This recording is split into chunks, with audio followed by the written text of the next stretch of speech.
বাবা মারা যাওয়ার 1 মাস পর ঢাকায় চলে আসি। রাস্তা দিয়ে হাঁটতে আসি, কোথায় যাব কি করব কিছুই মাথায় আসছে না। এই ঢাকা শহরে আমার কেউ নেই, তাই যাওয়ার মতো স্থান নেই। এসব ভেবে হাঁটতেছি, হঠাৎ একটা গাড়ি এসে আমাকে ধাক্কা মারে। আমি রাস্তার এক পাশে গিয়ে পড়ি। এরপর আর কিছু মনে নেই। যখন চোখ খুলি তখন দেখি আমি একটা হাসপাতালের কেবিনে শুয়ে আছি। আমার পাশে একজন বাবার বয়সী লোক বসে আছে। আমাকে চোখ খুলতে দেখে উনি বলল, যাক, অবশেষে তোমার জ্ঞান ফিরেছে। আজ একদিন পর তোমার জ্ঞান ফিরেছে। আমার কি হয়েছে? আমি হাসপাতালে কেন? ওই দিন রাতে তুমি রাস্তা দিয়ে হাঁটতে হাঁটতে মাঝখানে চলে আসো। আমার ড্রাইভার কন্ট্রোল করতে না পেরে তোমাকে ধাক্কা মারে। তারপর আমি আর ড্রাইভার তোমাকে ধরে হাসপাতালে নিয়ে আসি। ও, আপনাকে অনেক ধন্যবাদ আমার জীবন বাঁচানোর জন্য। আচ্ছা, আমাকে বলো তো, তুমি রাস্তার মাঝখানে চলে আসলে কেন? আসলে দুনিয়ায় আপন বলতে আমার কেউ নেই। আম্মু জন্ম দেওয়ার 5 মাস পর অসুস্থ হয়ে মারা যায়। এরপর বাবা ছিল। 1 মাস আগে বাবা সড়ক দুর্ঘটনায় মারা যায়। এরপর ঢাকায় চলে আসি কাজের খোঁজে। এই ঢাকা শহরে আমার কেউ নেই, তাই কোথায় যাব কি করব এসব কিছু ভাবতে ভাবতে হাঁটতেছিলাম। তারপর কি হলো আপনি তো জানেন। কে বলেছে তোমার আপন কেউ নেই? আজ থেকে আমি তোমার সব। তুমি এখন থেকে আমার বাসায় থাকবে। আপনার পরিবারের মানুষ কি বলবে? আর আপনাকে তো আমি চিনি না। আমার পরিবারে আমি, স্ত্রী এবং একটা মেয়ে আছে। আর আমি হচ্ছি বাংলাদেশ টপ বিজনেসম্যানদের একজন, নাদিয়া গ্রুপ অফ কোম্পানির মালিক রহমান শিকদার। নাদিয়া হচ্ছে আমার মেয়ের নাম। আমি আপনার বাসায় যেতে পারি, কিন্তু আমাকে কোনো কাজ দিতে হবে। তুমি আমাকে আপনি করে বলছো কেন? এখন থেকে আঙ্কেল বলে ডাকবে। আর তোমাকে এখন কোনো কাজ করতে হবে না। কতটুকু পর্যন্ত লেখাপড়া করেছো? জি, আমি এবার এসএসসি পাশ করেছি। ঠিক আছে, তাহলে তুমি আগে পড়ালেখা শেষ করো, তারপর আমার অফিসে চাকরি করবে। আপনি অনেক ভালো মনের মানুষ আঙ্কেল। দুনিয়ায় আপনার মতো মানুষ থাকলে মেধাবী ছেলেগুলো রাস্তায় থাকতে হতো না। আচ্ছা ঠিক আছে, তুমি এখন রেস্ট নাও। আমি ড্রাইভারকে ফোন দিয়ে বলে দিচ্ছি, সে খাবার নিয়ে আসবে। খাবার খেয়ে ওষুধগুলো খেয়ে নিবে। আমি ডাক্তারের কাছে যাচ্ছি। এ কথা বলে আঙ্কেল কেবিন থেকে বেরিয়ে গেল। আজ 2 দিন পর আমাকে আঙ্কেলের বাসায় নিয়ে আসছে। আমাকে আন্টির সাথে পরিচয় করিয়ে দিল। আন্টির কথা শুনে বুঝতে পারলাম উনি আঙ্কেলের মতো অনেক ভালো মানুষ। বিকালে ওনার মেয়ে কলেজ থেকে আসার পর আমাকে তার সাথে পরিচয় করিয়ে দিচ্ছে। নাদিয়া আপুর কথা শুনে বুঝতে পারলাম উনিও অনেক ভালো মানুষ। আমাকে কত সহজে আপন করে নিছে। সুন্দরভাবে চলছিল আমার জীবন। আমাকে নাদিয়া আপুর কলেজে ভর্তি করিয়ে দিছে। নাদিয়া আপু প্রতিদিন ওনার সাথে করে কলেজে নিয়ে যায়, আবার নিয়ে আসে। নাদিয়া আপু এবার ইন্টার ফাইনাল ইয়ারে পড়ে, আর আমি প্রথম ইয়ারে। বয়সে আমার চেয়ে 2 বছরের বড় হবে। এভাবে দেখতে দেখতে একটা বছর কেটে গেল, কিন্তু হঠাৎ নাদিয়া আপুর ব্যবহার অন্যরকম হয়ে গেছে। আজ 1 মাস থেকে, আগে তো ভালো ছিল, কিন্তু হঠাৎ এত পরিবর্তন কেন? গতকাল রাতে অনেক বৃষ্টি হয়েছে, তাই ছাদে পাতা পড়ে পানি জমে গেছে। 1 বালতির মতো পানি হবে। আমি পানিগুলো কুড়ে নিচে ফেলে দিলাম। হঠাৎ নিচের দিকে তাকিয়ে দেখি নাদিয়া আপু চোখ মুখ লাল করে দাঁড়িয়ে আছে। এরপর দ্রুত নিচে নেমে আসলাম। তারপর কি হলো আপনারা তো জানেন। আপনাদের সাথে কথা বলতে বলতে রেডি হয়ে নিচে চলে আসলাম। নিচে এসে দেখি আপু নাই, তাই আমি খালাকে জিজ্ঞেস করলাম, খালা, নাদিয়া আপু কোথায়? উনি কি নাস্তা করবে না? নাদিয়া ম্যাম তো নাস্তা করে গাড়ি নিয়ে কলেজে চলে গেছে। ও আচ্ছা ঠিক আছে, তাহলে তুমি আমাকে নাস্তা দাও। আজকে আমার পাঠক পাঠিকা ভাই বোনদের সাথে কথা বলতে বলতে দেরি হয়ে গেছে। পাঠক পাঠিকা এরা আবার কারা? আরে খালা, যারা আমার গল্প নিয়মিত পড়ে তাদের বলছি। আমি তো এত কিছু বুঝি না, পড়ালেখা করি নাই, তাহলে বুঝবো কেমনে? তুমি বরং নাস্তা করে তাড়াতাড়ি কলেজে যাও। আমি আর কোনো কথা না বলে নাস্তা করে ব্যাগটা নিয়ে বাসার বাহিরে চলে আসলাম। তারপর একটা রিক্সা নিয়ে কলেজে যেতে লাগলাম। এবার আপনারা হয়তো বলবেন, আপনার আঙ্কেল আন্টি কোথায়? আসলে আঙ্কেল আন্টি গ্রামে আঙ্কেলের বাসায় গেছে। আজকে প্রায় 15 দিন হয়েছে। কবে আসবে সেটা এখনো বলে নাই। এই 15 দিন নাদিয়া আপু আমাকে গাড়িতে করে কলেজে নিয়ে যায়নি। 15 দিন আগে শুধু গাড়িতে করে কলেজে নিয়ে যেত, কিন্তু আসার সময় নিয়ে আসতো না। আমি সেটা আঙ্কেল আন্টিকে বলি নাই, তাহলে আপুকে বকাঝকা করবে। আপু আমার সাথে খারাপ ব্যবহার করছে ঠিকই, কিন্তু কখনো গায়ে হাত তোলে নাই। আজকে আমার দোষের কারণে থাপ্পড় মেরেছে। আমার দরকার ছিল নিচে তাকিয়ে পানিগুলো ফেলার, তাহলে আর আপুর গায়ে পড়তো না। কথা বলতে বলতে কলেজে চলে আসলাম। পকেটে হাত দিয়ে দেখি মানি ব্যাগ আনতে ভুলে গেছি। সব পকেটে হাত দিয়ে দেখি 30 টাকার মতো আছে। রিক্সা ভাড়া মিটিয়ে কলেজের গেট দিয়ে ভিতরে ঢুকলাম। তারপর ক্লাসের সামনে চলে গেলাম। দেখি স্যার পড়া শুরু করে দিছে। স্যার, ভিতরে আসতে পারি? আরে রাসেল, তুমি আজকে এত দেরি কেন কলেজ আসতে? আসলে স্যার, বাসায় একটু কাজ ছিল, সেগুলো শেষ করে আসতে দেরি হয়ে গেছে। ঠিক আছে, এখন সিটে গিয়ে বসো। Okay sir. আমি আর কোনো কথা না বলে রাফির পাশে গিয়ে বসলাম। রাফি বলল, কিরে, তোর গাল লাল হয়ে আছে কেন? শালা, স্যার ধরতে পারে নাই। তুই শালা কিভাবে ধরলি? শুন, আমি তোর বেস্ট ফ্রেন্ড, তোর চেহারার দিকে তাকালে আমি সব বুঝতে পারি। এখন বল, লাল হয়ে আছে কেন? নাদিয়া আপু কি তোর গায়ে হাত তুলেছে? তোকে কলেজ ছুটি হওয়ার পর সব খুলে বলবো। রাফি আর কোনো কথা বলল না। আসলে আমরা দুজন বেস্ট ফ্রেন্ড। আমি আমার সব কিছু ওর সাথে শেয়ার করি, আর রাফি তার সব কিছু আমার সাথে শেয়ার করে। রাফির বাবা আঙ্কেলের মতো একজন বিজনেসম্যান। সবগুলো ক্লাস শেষ করে দুই বন্ধু বাহিরে আসলাম। এবার বল, নাদিয়া আপু তোকে কেন মেরেছে? আসলে আমি আজকে সকালে, তারপর সবকিছু খুলে বললাম। এজন্য বুঝি তোর গায়ে হাত তুলবে? হাত তো তুলেছে, আবার কান ধরে উঠবাস করিয়েছে, জামা কাপড় পরিষ্কার করিয়েছে। আচ্ছা, এসব কথা বাদ দে। আমারই ভুল ছিল নিচে তাকিয়ে পানিগুলো ফেলার। ঠিক আছে, চল আজকে তোকে বাসায় নামিয়ে দিয়ে আসি। ঠিক আছে চল। না করলাম না, কারণ আমার কাছে টাকা নেই। রাফির কাছ থেকে অনেক টাকা নিয়েছি, আবার টাকা দিতে গেলে নেয় না। নিজের কাছে খারাপ লাগে টাকার কথা বলতে। কথা বলতে বলতে বাসায় চলে আসলাম। রাফি গাড়ি নিয়ে চলে গেল। আসার সময় আপুকে কলেজে দেখলাম না, মনে হয় কোথাও গেছে। বাসার ভিতরে ঢুকে কলিং বেল চাপ দিলাম। খালা এসে দরজা খুলে দিল। আমি খালাকে বললাম, খালা, নাদিয়া আপু কি বাসায় আছে? হুম, তুমি যাওয়ার 30 মিনিট পর বাসায় চলে এসেছে। এখনো রুমে আছে। দেখে মনে হচ্ছে মন খারাপ। ঠিক আছে খালা, আমি রুমে গেলাম। আমি ফ্রেশ হয়ে আসছি, তুমি টেবিলে খাবার দাও। ঠিক আছে, যাও। আমি রুমে এসে ব্যাগটা টেবিলের উপর রেখে ওয়াশরুমে চলে গেলাম। ফ্রেশ হয়ে একটা জামা গায়ে দিয়ে নিচে চলে আসলাম। দেখি নাদিয়া আপু আসে নাই, তাই আমি আপুর রুমের সামনে দাঁড়িয়ে বললাম, আপু দরজাটা খোলো। কেন, কি হয়েছে? খাবার খেতে আসো। সেই সকালে রুমে ঢুকে বসে আছো, কি হয়েছে তোমার? আমার কিছু হয়নি, তুই এখন যা, আমাকে একা থাকতে দে। আপু প্লিজ দরজাটা খোলো, তোমার সাথে আমার কিছু কথা আছে। নাদিয়া আপু আর কোনো কথা না বলে দরজা খুলে দিয়ে বিছানায় গিয়ে বসলো। আমাকে বলল, বল, কি কথা বলবি? আপু তুই সকালের ওটা নিয়ে আমার উপর রেগে আছো। তোমার যদি শাস্তি দেওয়া কম হয় তাহলে তুমি আমাকে আরো শাস্তি দাও, আমি মাথা পেতে নিব। তারপরেও তুমি না খেয়ে থেকো না। নাদিয়া আপু আর কোনো কথা না বলে বিছানা থেকে উঠে এসে আমাকে জড়িয়ে ধরলো। তখন আপু বলল, তুই আমাকে ক্ষমা করে দে রাসেল, আমি তোর উপর রাগ করে নেই। আমি একটা ছেলেকে ভালোবাসি, কিন্তু ছেলেটা অন্য একটা মেয়েকে ভালোবাসে, তাই ওর উপরে রাগ করে তোর সাথে খারাপ ব্যবহার করছি। তুই আমাকে মাফ করে দে। আজকে তোর গায়ে হাত তুলে নিজের কাছে অনেক খারাপ লাগছে, তাই ক্লাস না করে বাসায় চলে আসি। আপু আমি কিছু মনে করি নাই। আমি জানি তোমার হয়তো কিছু হয়েছে, তাই তুমি আমার সাথে এরকম করছো। তুমি একটা বার ওই ছেলেটাকে দেখিয়ে দিও, আমি ওকে আবার তোমার কাছে নিয়ে আসবো। না রে, আর ও আমাকে ভালোবাসে না, ও আমার সাথে প্রেমের অভিনয় করছে। আমি সেটা বুঝতে পারি নাই। মন খারাপ করো না, দেখবে আস্তে আস্তে সব ঠিক হয়ে যাবে। তুমি ফ্রেশ হয়ে আসো, দুজনে একসাথে খাবার খাবো। ঠিক আছে, তুই বস, আমি ফ্রেশ হয়ে আসছি। নাদিয়া আপু ফ্রেশ হতে চলে গেল। আমি বিছানায় বসে আপুর মোবাইল টিপতে লাগলাম। গ্যালারিতে ঢুকে দেখি একটা ছেলের অনেকগুলো ছবি। তার মানে এই ছেলের সাথে প্রেম করতো। ছেলেটা দেখতে অনেক সুন্দর। আমি ওই ছেলের কাছে কিছুই না। অবাক করার বিষয় হলো ওই ছেলের সাথে আপুর একটা ছবিও দেখলাম না। আমি মোবাইলটা বিছানায় রেখে দিলাম। কিছুক্ষণ পর আপু ওয়াশরুম থেকে বেরিয়ে আসলো। আমি তার দিকে তাকিয়ে মাথা নিচু করে ফেললাম। আপু মনে হয় বিষয়টা বুঝতে পেরেছে, তাই আপু বলল, আসলে আমার মনে ছিল না তুই যে আমার রুমে, আমি ওয়াশরুমে ঢুকে জামা কাপড় গায়ে দিচ্ছি।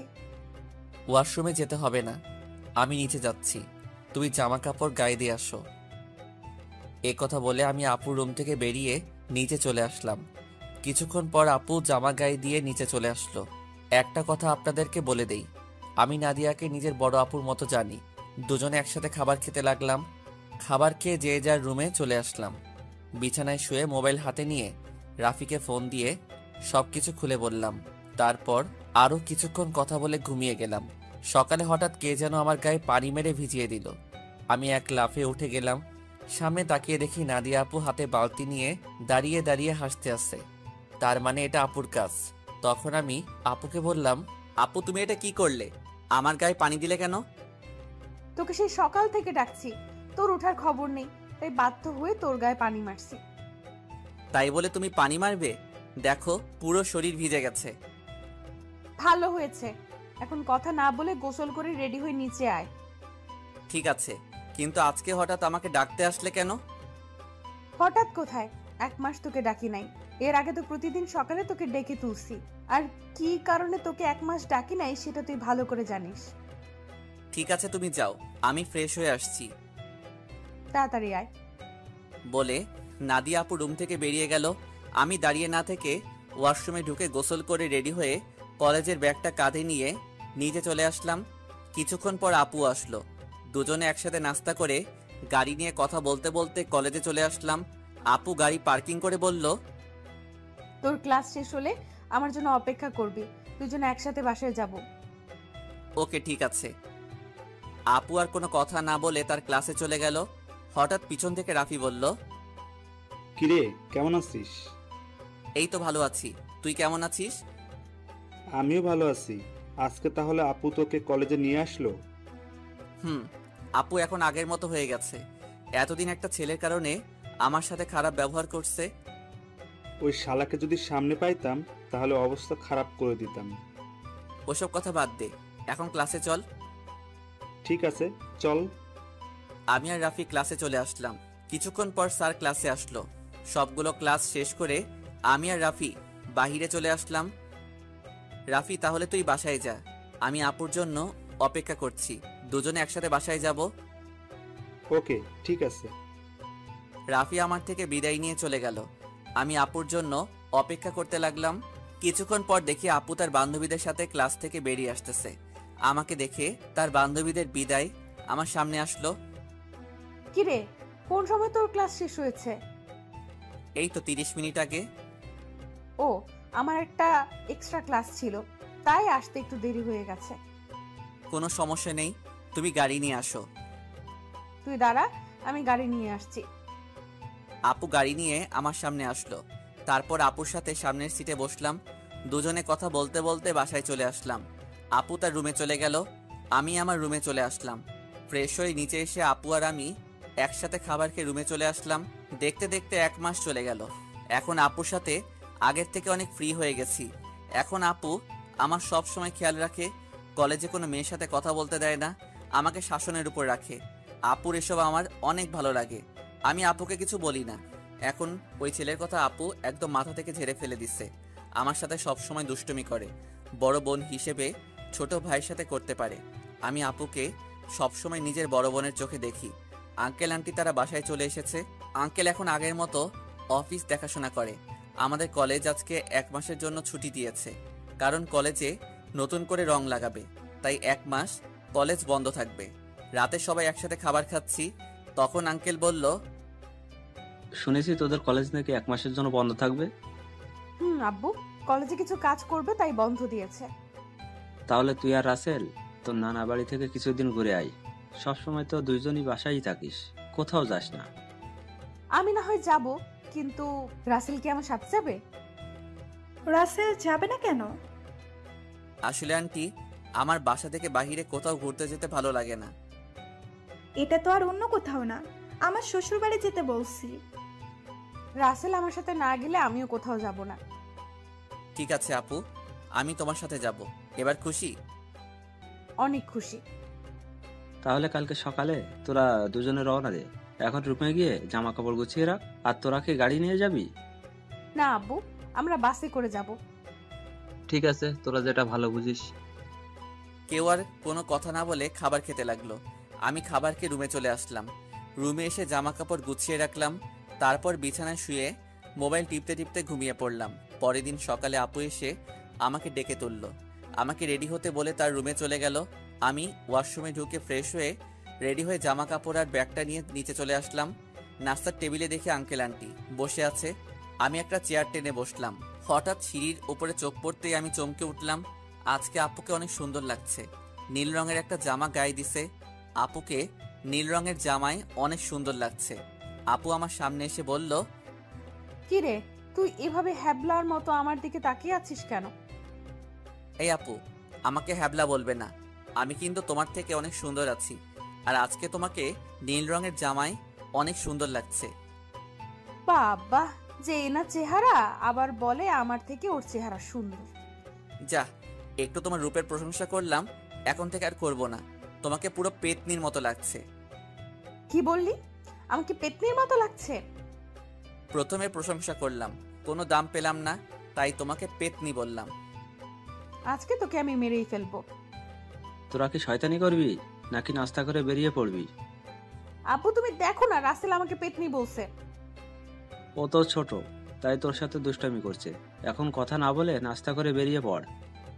নাদিয়া আপু আমার দিকে তাকিয়ে একটা ভেঙচি মেরে একটা চেয়ার টেনে বসে পড়ল। সবাই নাস্তা করতে লাগলাম। নাস্তা খাওয়া শেষ করে আঙ্কেল আন্টির কাছে বলে বাসা থেকে বেরিয়ে আসলাম। তারপর গাড়িতে করে বাস কাউন্টারে চলে আসলাম। ড্রাইভার আমাদের বাস কাউন্টারে নামিয়ে দিয়ে চলে গেল। আসার সময় আঙ্কেল আমার পকেটে কিছু টাকা ঢুকিয়ে দিল। তাই বাস কাউন্টারে গিয়ে টিকিটের জন্য টাকা বের করতে গিয়ে দেখি 15 থেকে 20 হাজারের মতো হবে। আমি 2টা টিকিট নিলাম। তারপর টিকিট নিয়ে দুজনে বাসে উঠলাম। দুজনের একসাথে সিট। বাস 20 মিনিট পর ছেড়ে দিল। এই দেখছেন আমি কেমন মানুষ। নাদিয়া আপুর নানার বাড়ির কথা বলতে ভুলে গেছি। আপুর নানার বাড়ি যশোরে। আমি কখনো যাইনি, কিন্তু আপুকে একবার যেতে দেখেছি, তাই আপু সব চিনে। শোন, নানার বাড়িতে গিয়ে কোনো মেয়ের সাথে কথা বলতে পারবি না, আর রিয়ার থেকে দূরে দূরে থাকবি।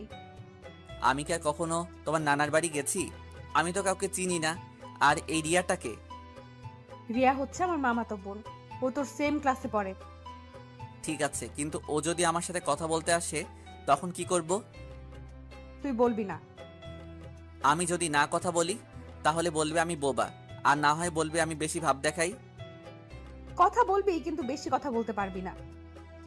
ঠিক আছে। আমি মনে মনে বললাম, আগে তো রিয়া মেয়েটাকে একবার দেখি, পছন্দ হলে তার সাথে প্রেম করব। এই নাদিয়া আপুর জন্য আজ পর্যন্ত কোনো মেয়ের সাথে প্রেম করতে পারলাম না। তো যাই হোক, দুজনে কানে হেডফোন লাগিয়ে গান শুনতে লাগলাম। বাস এসে একটা রেস্টুরেন্টে থামলো। তখন আমি নাদিয়া আপুর দিকে তাকিয়ে দেখি ঘুমিয়ে আছে। আমি আপুকে ডাক দিলাম। আপু চোখ খুলে বলল, কিরে, ডাকছিস কেন? আপু, বাস একটা রেস্টুরেন্টে থামছে, চলো দুজনে খাবার খেয়ে নেই। ঠিক আছে, চল। নাদিয়া আপু আর আমি বাস থেকে নেমে রেস্টুরেন্টের ভিতরে ঢুকে গেলাম। আপু ওয়াশরুমে ঢুকে ফ্রেশ হয়ে আসলো। আমি অন্য একটা ওয়াশরুমে ঢুকে ফ্রেশ হয়ে আসলাম। দুজনে গিয়ে একটা টেবিলে গিয়ে বসলাম।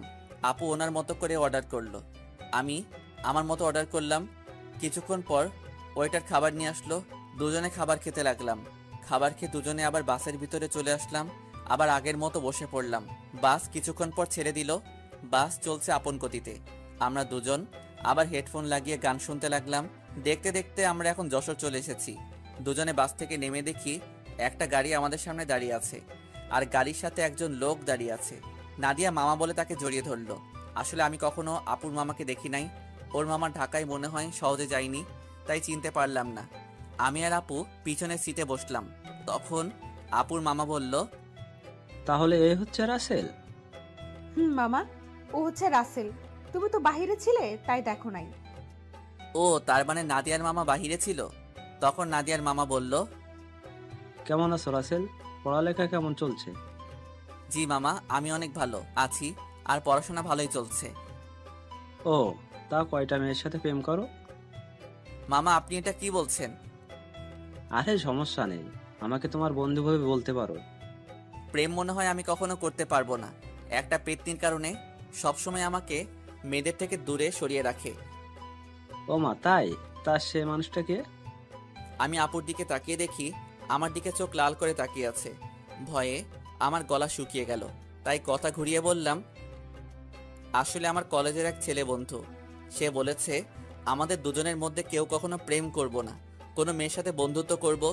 এ কারণে আজ পর্যন্ত একটা প্রেম করতে পারলাম না। আমার কথা শুনে মামা হাসতে হাসতে শেষ। আপুর দিকে তাকিয়ে দেখি এবার মুচকি মুচকি হাসছে। যাক বাবা, এবার তাহলে বেঁচে গেছি, তা না হলে খাচ্চুন্নি আজকে আমার অবস্থা খারাপ করে ছাড়তো। কথা বলতে বলতে মামা একটা বাসার ভিতরে গাড়ি ঢুকিয়ে দিল।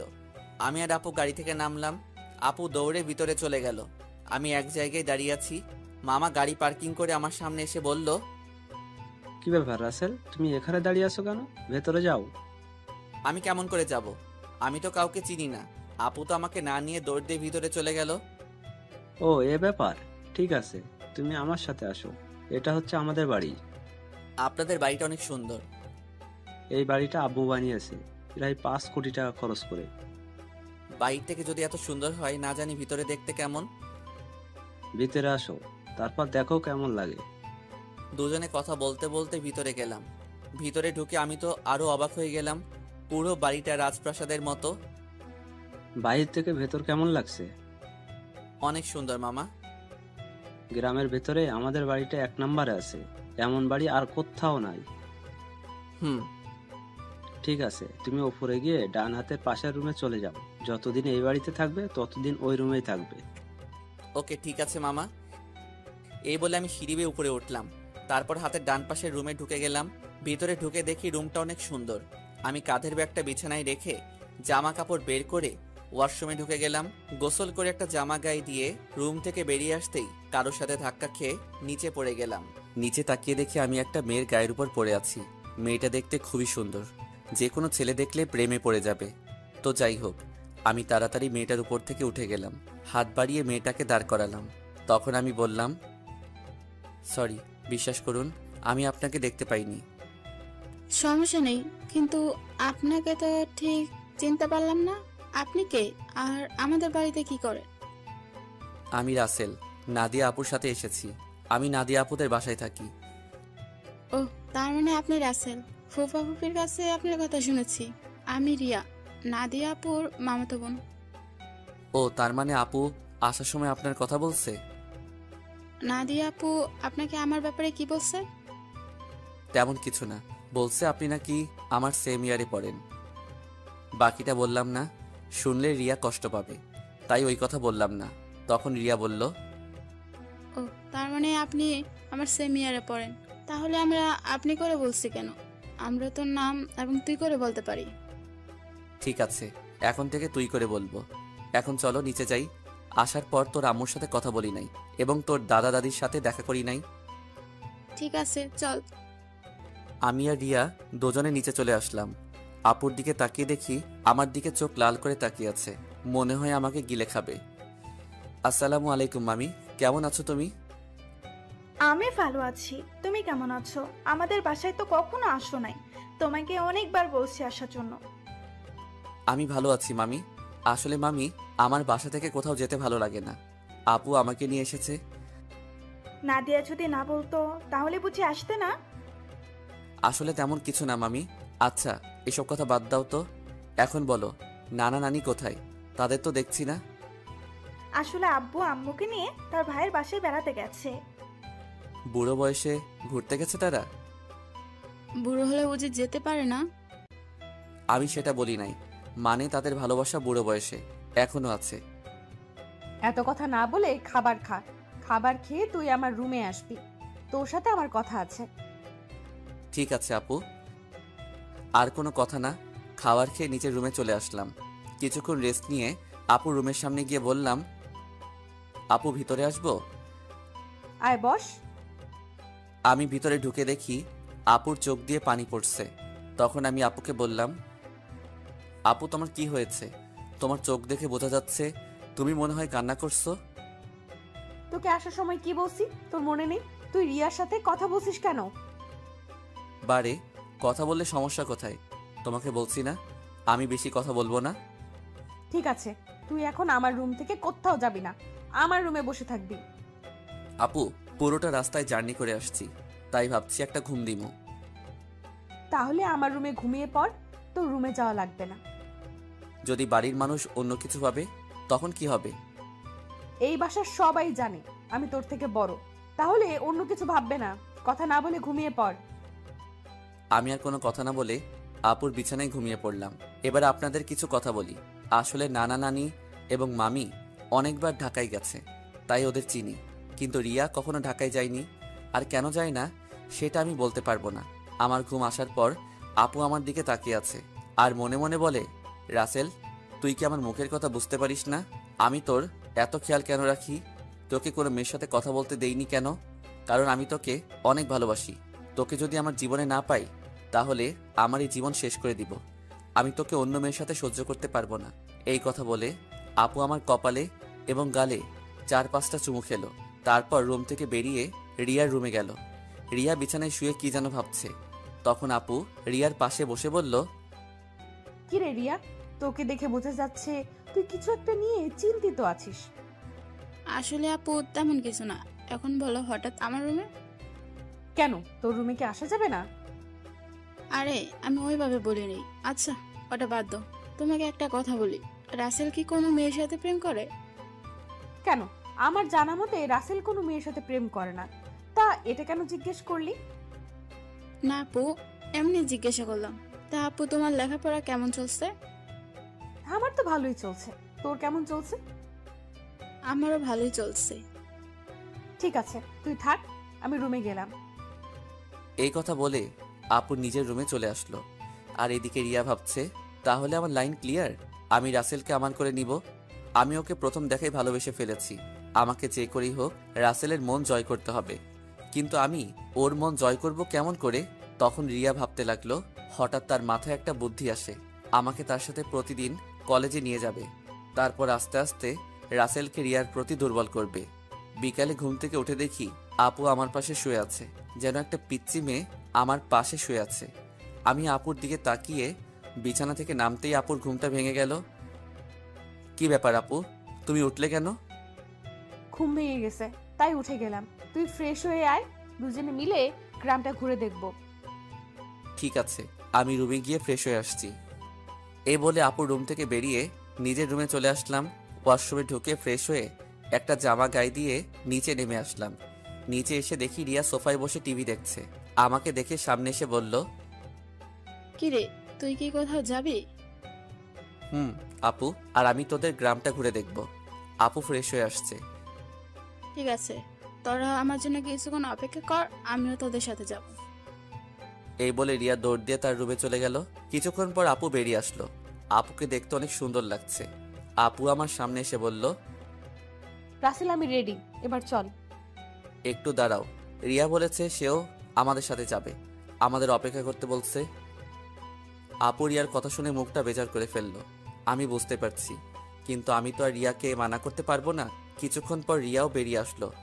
রিয়াকেও অনেক সুন্দর লাগছে, হালকা মেকআপ করছে, তাতে অনেক সুন্দর লাগছে রিয়াকে। তারপর আমরা তিনজন বাসা থেকে বেরিয়ে গ্রামের ভিতর দিয়ে হাঁটতে লাগলাম। গ্রামের দৃশ্য দেখতে অনেক সুন্দর, মন চায় সারাদিন সবুজ শ্যামলে গ্রামটা ঘুরে দেখতে। কি সুন্দর বাতাস বয়ে যাচ্ছে, বাতাসে আপু এবং রিয়ার চুল উঠছে। তাদের দিকে তাকিয়ে দেখি ওরা দুজন আমার দিকে তাকিয়ে আছে। আমি তো কিছুই বুঝতে পারলাম না। ঘুরতে ঘুরতে রাত 8টা বেজে গেল। আসলে আমরা রিয়াদের বাজারে আসছি, এখানে ফুচকা আইসক্রিম খেয়েছি। আপু বেশি খাইনি, চেহারাটা কেমন করে যেন রেখেছে। মনে হয় রিয়াকে সাথে করে আনার জন্য মন খারাপ করে ফেলছে। তো যাই হোক, তিনজনে হাঁটতে হাঁটতে বাসায় চলে আসলাম। যে যার রুমে চলে আসলাম। আমি ওয়াশরুমে ঢুকে ফ্রেশ হয়ে নিচে চলে আসলাম। সবার সাথে খাবার খেতে লাগলাম। আপু খাবার খাচ্ছে না, হঠাৎ হাত ধুয়ে রুমে চলে গেল। আমি হালকা কয়েকটা খাবার খেয়ে আপুর রুমে চলে আসলাম। রুমে এসে দেখি আপু বিছানায় শুয়ে আছে। আমি আপুর সামনে গিয়ে বললাম, আপু, আমি রিয়াকে আমাদের সাথে যেতে বলি নাই, সে নিজে এসেছে আমাদের সাথে। আপু কোনো কথা বলছে না, আবার অন্যদিকে মুখ ঘুরিয়ে নিল। এবার আমি আপুকে আমার দিকে ঘুরিয়ে বললাম, আপু, তুমি কি আমার উপর রেগে আছো? প্লিজ, তুমি এভাবে মন খারাপ করে থাকলে আমার কাছে একটু ভালো লাগে না। হঠাৎ আপু আমার সাথে এমন কিছু করবে সেটা আমি কখনো ভাবতেই পারিনি। আপু আমাকে জড়িয়ে ধরে ঠোঁটের সাথে ঠোঁট লাগিয়ে পাগলের মতো কিস করতে লাগলো। আমি ছাড়ার চেষ্টা করছি, কিন্তু আপু আমাকে শক্ত করে ধরে আছে। প্রায় 5 মিনিট পর ছেড়ে দিয়ে কান্না করতে করতে বলল, তুই কি কিছু বুঝিস না? আমি কেন তোকে অন্য মেয়ের সাথে কথা বলতে দিই না? তোকে সবসময় চোখে চোখে রাখি, তোরা তো কেয়ার করি, কারণ আমি তোকে ভালোবাসি।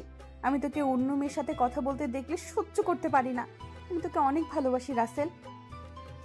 আমি তো আপুর কথা শুনে অবাক হয়ে গেলাম। আপু এটা কি বলছে? তখন আমি আপুকে বললাম, আপু তোমার মাথা কি ঠিক আছে? তুমি এটা কি বলছো? আমি তোমাকে বড় বোনের মতো সম্মান করি। আমি মনে করছি তুমি আমাকে ছোট ভাই হিসেবে এত কেয়ার এবং খেয়াল রাখো।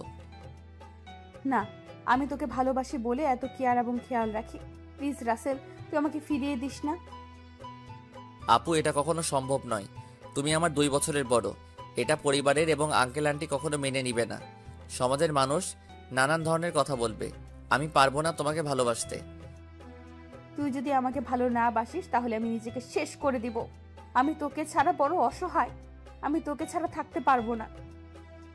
এই তোমাদের মতো মেয়েদের বাংলা সিনেমার মতো একটা ডায়লগ আছে, কাউকে নিজের করে না পেলে আত্মহত্যা করবে, হাত কেটে ফেলবে, ছাদ থেকে লাফ দিবে, এমনকি বিষ খাবে। এগুলো ছাড়া আর কি তোমরা কিছু করতে পারো না? যাকে ভালোবাসি তাকে যদি নিজের করে না পাই, তাই মেয়েরা এসব করতে বাধ্য হয়। আমি তোকে সত্যিই অনেক ভালোবাসি। আপু আমি তোমাকে বোনের মতো জানি। আমি তোমাকে কখনো ভালোবাসতে পারবো না।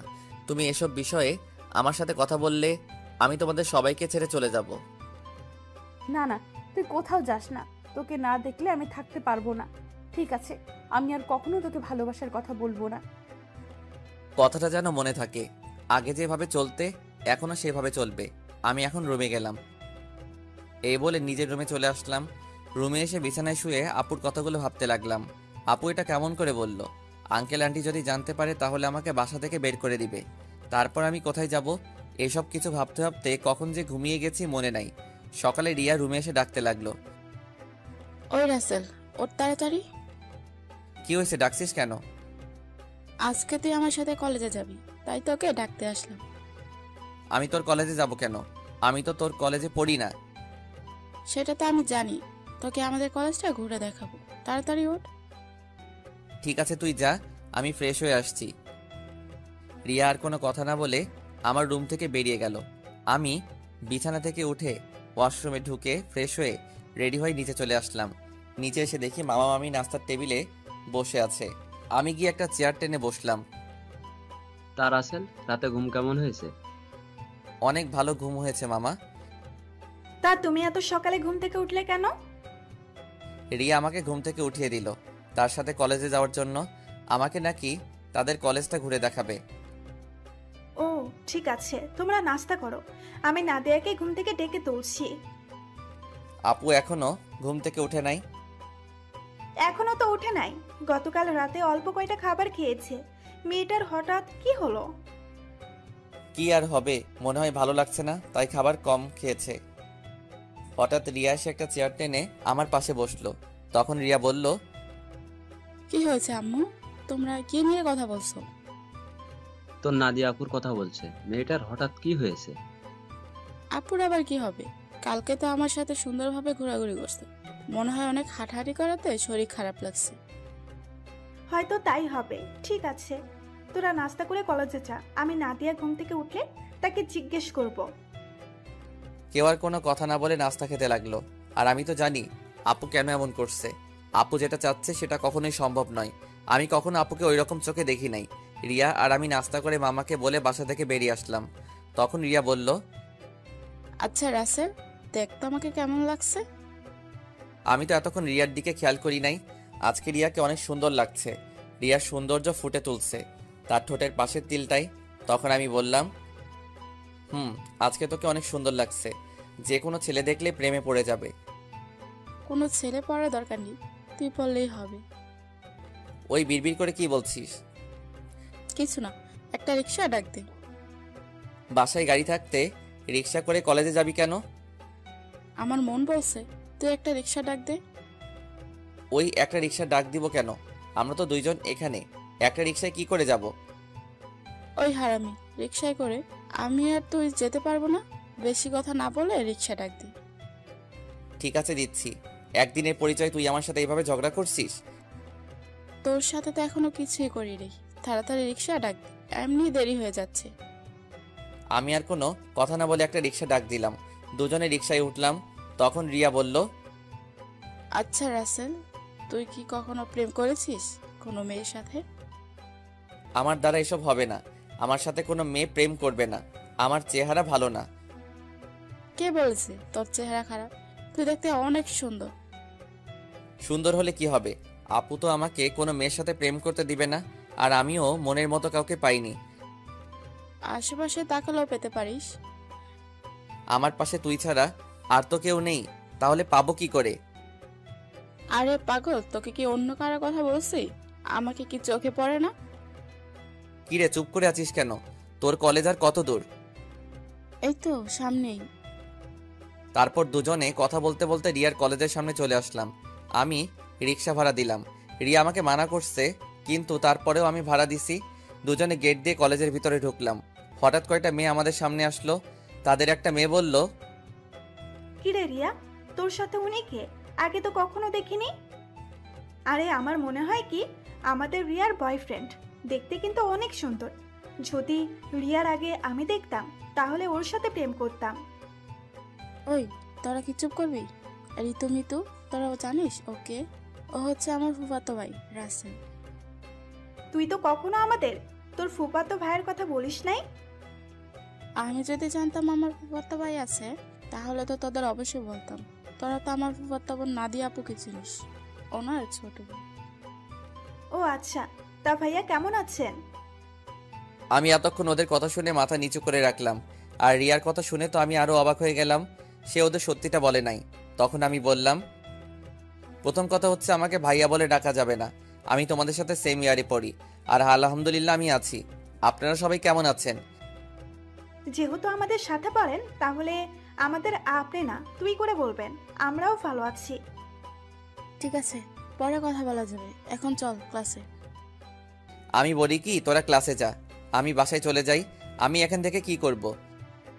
তুই আমাদের সাথে ক্লাসে যাবি? যদি তোদের স্যার এবং ছাত্রছাত্রী কিছু বলে? তাও কথা ঠিক। আচ্ছা, তাহলে তুই বাসায় চলে যা, দুপুর 1টার সময় আমাকে এসে নিয়ে যাস। আমি ঠিক আছে বলে কলেজ থেকে বেরিয়ে একটা রিক্সা নিয়ে বাসায় চলে আসলাম। বাসায় কলিং বেল চাপ দেওয়ার পর মামি এসে দরজা খুলে দিল। আমাকে দেখে বলল, কি ব্যাপার রাসেল, তুমি চলে আসলে কেন? আমি কলেজে থেকে কি করব, তাই চলে আসলাম। রিয়া বলেছে তাকে দুপুরে গিয়ে নিয়ে আসতে।